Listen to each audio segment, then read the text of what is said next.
Здравствуйте, с вами Тамила Вдовина, и сейчас мы приготовим натуральную темперу на яичной основе. Для этого нам понадобится матовое стекло и курант. Я стекло подготовила самостоятельно при помощи наждачной бумаги. Это можно очень легко сделать с помощью крупной наждачной бумаги. Я не буду точно утверждать, как называется этот камень. Возможно, это кремний, но он прекрасно справляется с задачей растирания красок. Но я хочу сказать, что не все пигменты можно растереть так просто с помощью куранта. Даже, как сейчас вот продают стеклянные куранты, хрустальные куранты. Потому что в некоторых пигментах есть достаточно твердые вкрапления, и это не всегда позволяет хорошо их растереть.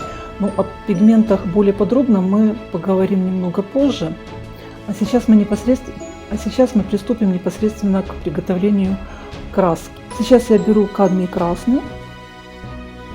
Мы возьмем немножко воды.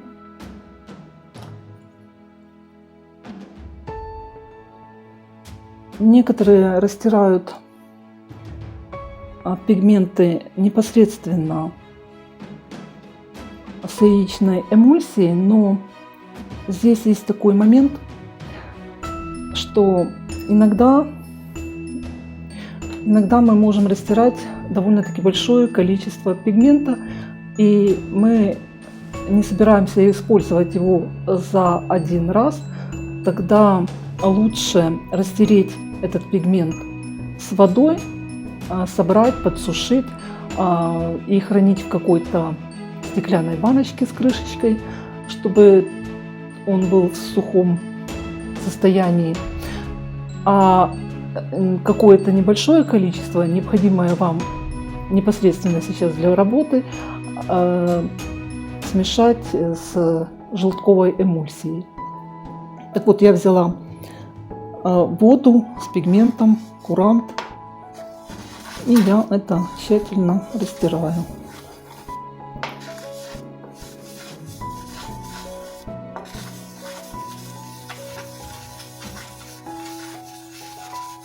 В данном случае у меня довольно-таки мелкозернистый пигмент, и практически здесь не нужно применять каких-то больших усилий.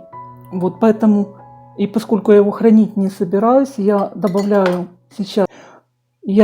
сюда немного яичной эмульсии и еще раз все это растираю уже вместе с яичной эмульсией.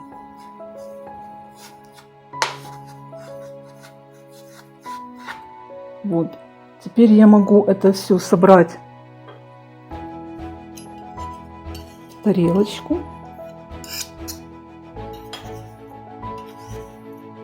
В данном случае у меня немножко получилось жидковатое состояние.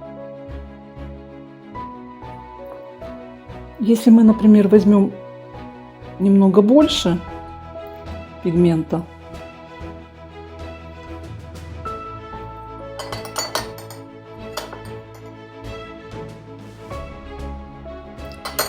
и немножко добавим эмульсии,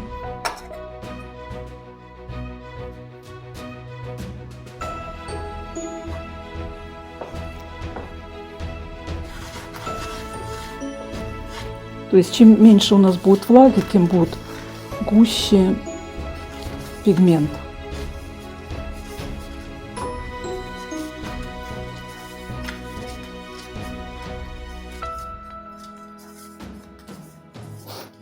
Я вам сейчас просто показываю как пример, как образец.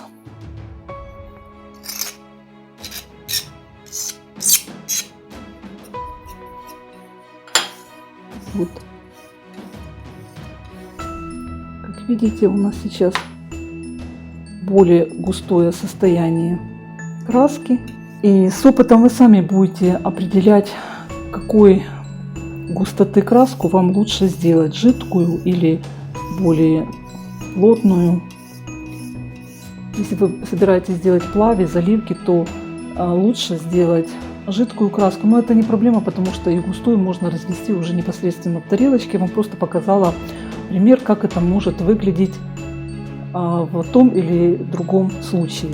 Если вы будете следить за плейлистами на моем канале, то в ближайшее время у меня будут видео о том, как сделать прорезь, как сделать первые заливки на иконе. В ближайшее время я сниму для вас видео с упражнениями, которые помогут вам непосредственно делать первые шаги в иконописании. Мы будем учиться, как делать румянец на щеках. Я буду включать также занятия по пластической анатомии и хочу рассказать о особенностях написания некоторых икон, очень сложных. Я думаю, что эта тема будет интересна не только для иконописцев.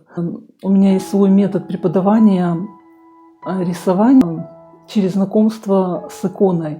Здесь есть такие моменты, которые позволяют по-другому взглянуть на многие творческие процессы. Я думаю, что это будет интересно.